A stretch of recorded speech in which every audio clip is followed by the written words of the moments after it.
नमस्कार दोस्तों, स्वागत है आपका एक और नई वीडियो में।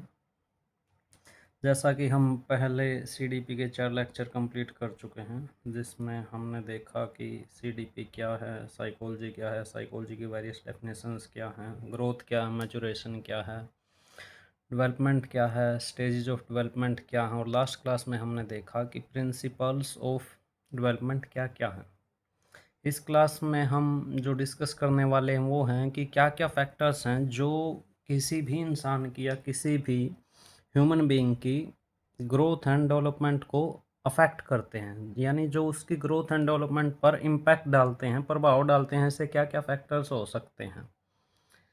तो हम इन फैक्टर्स को मेनली दो पार्ट्स में डिवाइड कर सकते हैं कि एक तो वो फैक्टर्स जो इंटरनल होते हैं, आंतरिक, यानी हमारे अंदर के फैक्टर, और एक वो जो एक्सटर्नल फैक्टर्स होते हैं, यानी कुछ बाह्य भी जो बाहर से इस एनवायरनमेंट के या इस संसार के या हमारी सोसाइटी के या कल्चर के या हमारी इकोनॉमी के इम्पैक्ट होंगे हमारे ऊपर, जो हमारी ग्रोथ एंड डेवलपमेंट को इम्पैक्ट करेंगे, प्रभाव डालेंगे उस पर। तो पहले हम डिस्कस कर लेते हैं कि इंटरनल फैक्टर्स क्या हैं। पहला इंटरनल फैक्टर्स है हमारा हेरिडिटी या जेनेटिक्स, जिसको हम क्या कहते हैं, अनुवांशिकता।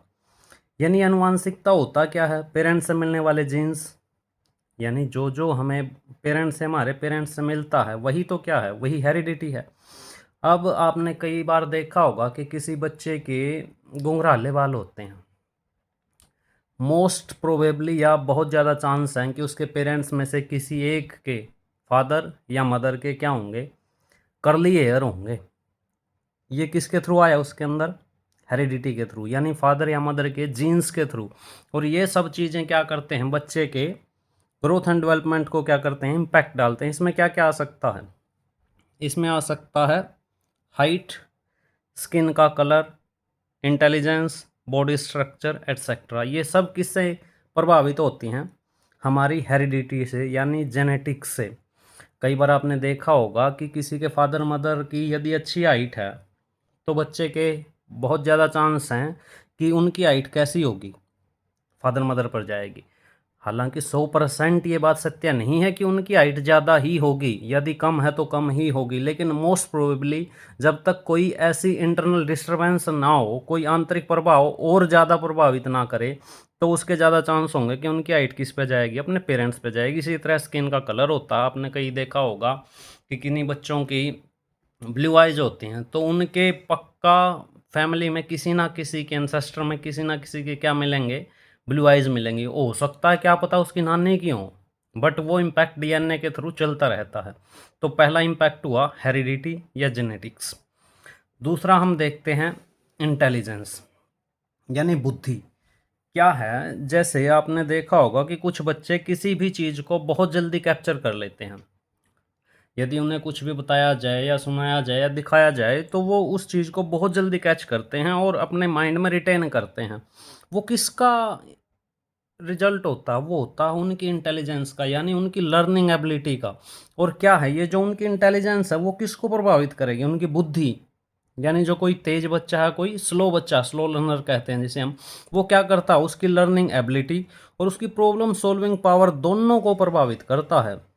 यदि कोई स्लो लर्नर होगा तो बेचारा क्या करेगा, वो प्रॉब्लम को सोल्व करने में बिल्कुल स्लो होगा और प्रॉब्लम सोल्व करने में प्रॉब्लम फेस करेगा, और उसी तरह उसकी लर्निंग क्या होगी, उससे प्रभावित होगी। तो हमने देखा कि क्या है, इंटेलिजेंस क्या करती है, बच्चे की ग्रोथ एंड डेवलपमेंट को प्रभावित करती है। अगला देखते हैं हम, उसे क्या कहते हैं, बायोलॉजिकल फैक्टर्स या फिर फिजिकल हेल्थ।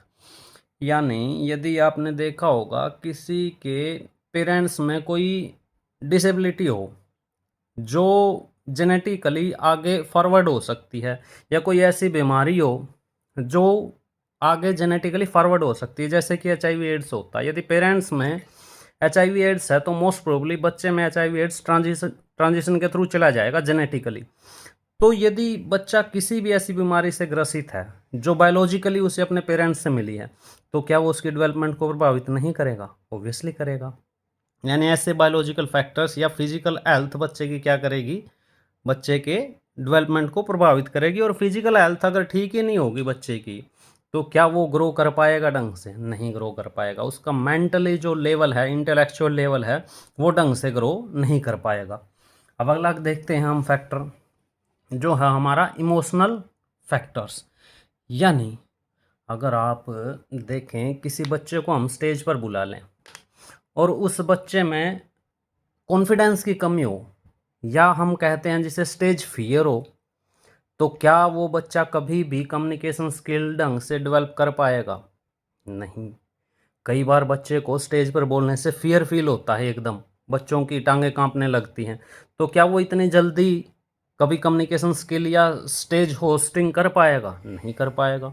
यानी ये सारी इमोशंस हैं कि जैसे कि फियर हो, एंगर हो, लव हो या कॉन्फिडेंस हो, इससे क्या होगा, बच्चे की जो डेवलपमेंट है, इंटेलेक्चुअल लेवल है, वो बिल्कुल प्रभावित होता है।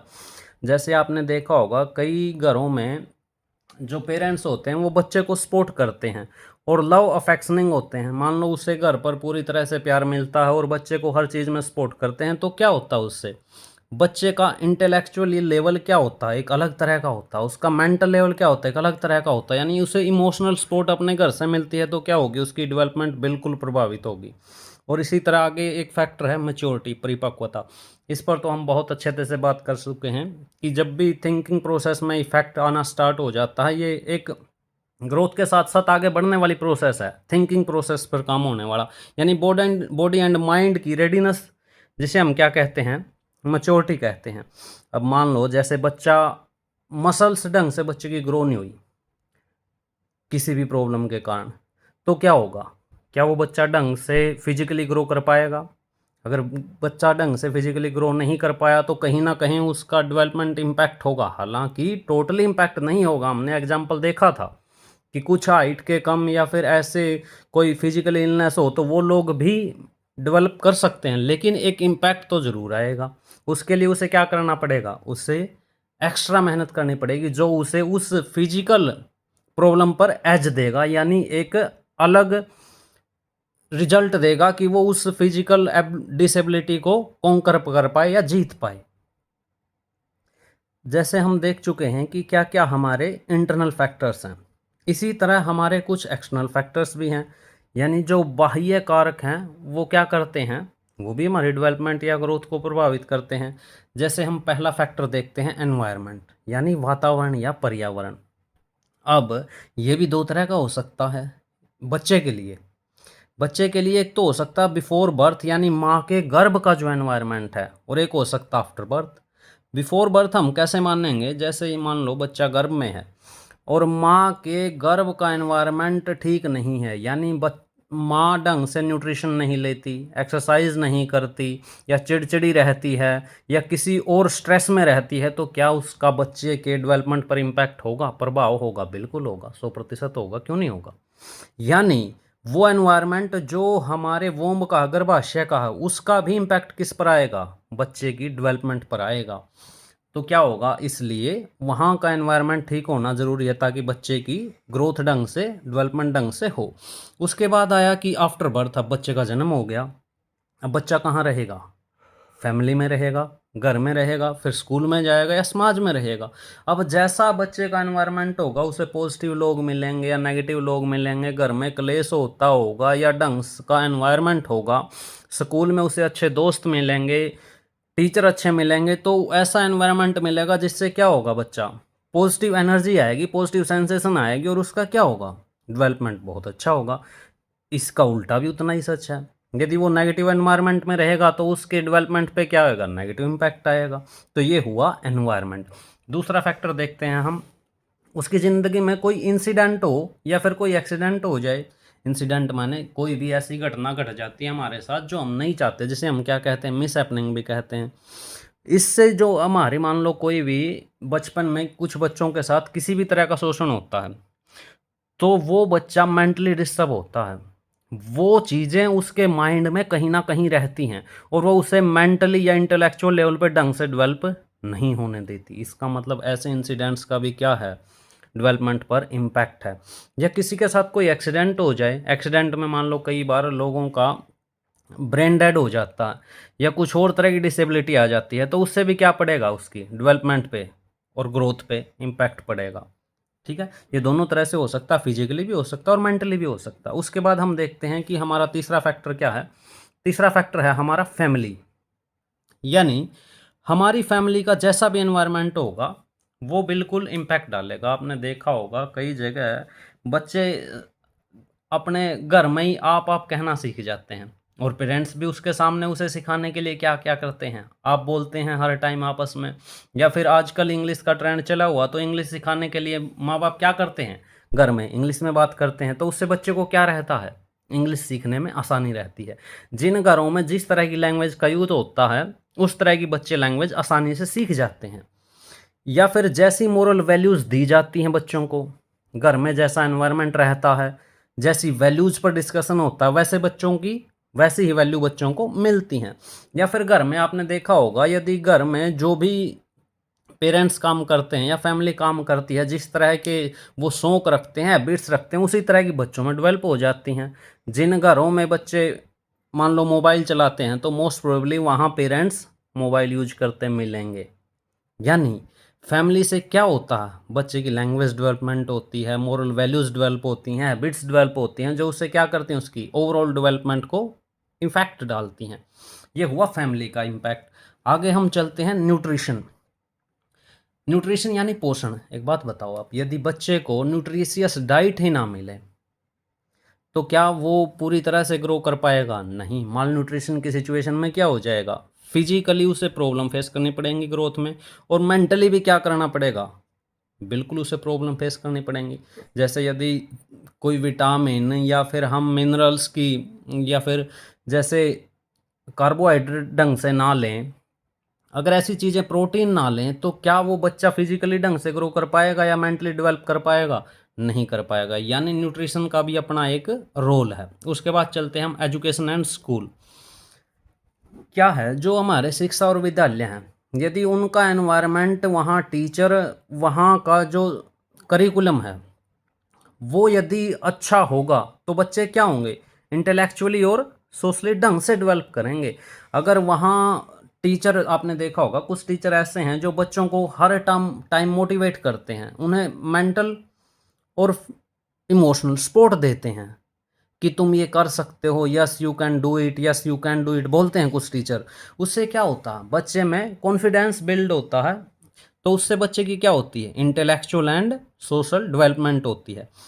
तो इसके बाद नेक्स्ट फैक्टर है हमारा सोसाइटी एंड कल्चर, यानी समाज और संस्कृति। अब आपने देखा होगा जैसे समाज में हम रहते हैं या फिर जैसा कल्चर हम फॉलो करते हैं, वैसी ही वैल्यूज हम इंटरनलाइज कर लेते हैं, हमारे अंदर आत्मसात कर लेते हैं। जैसे जब सती चलती थी हमारे इंडिया में, सती प्रथा हमारे समाज की एक प्रथा चली हुई थी, तो उस टाइम के जो बच्चे थे उनके मन में क्या था, सती को लेके वो एक अच्छी प्रैक्टिस समझते थे। और आज के टाइम में जब उसे हम बुरी प्रैक्टिस के रूप में देखते हैं, तो आज उसे बुरी प्रैक्टिस के रूप में देखते हैं लोग, बच्चे भी वैसे ही सीखते हैं। यानी यदि हमारी सोसाइटी या कल्चर में जो जो वैल्यूज़ हम फॉलो करते हैं वो बच्चे के इंटेलेक्चुअल लेवल पे क्या करती हैं, इम्पैक्ट डालती हैं। यानी सोसाइटी की जो वैल्यूज़ हैं वही तो बच्चा इंटरनलाइज करता है। यानी सोसाइटी एंड कल्चर क्या करता है, उसके कोई भी रूल हो, ट्रेडिशन हो या कल्चर हो, बच्चे के बिहेवियर को क्या करते हैं, बिल्कुल प्रभावित करते हैं। तो ये क्या हुआ, ये किसका इम्पैक्ट हुआ, ये हुआ सोसाइटी एंड कल्चर का। अगला देखते हैं हम, जो हमारा लास्ट फैक्टर है एक्सटर्नल फैक्टर में, इकोनॉमिक स्टेटस। यानी अब आप एक बात बताओ मुझे, किसी के घर में ढंग से खाने के लिए गेहूं ना हो, तो क्या वो अपने बच्चों को बादाम, अखरोट, किशमिश, पिस्ता खिला पाएगा? Not possible. यानी इकोनॉमिक स्टेटस या पेरेंट्स या फैमिली की इनकम बच्चे के मेंटल और फिजिकल ग्रोथ को क्या करती है, प्रभावित करती है।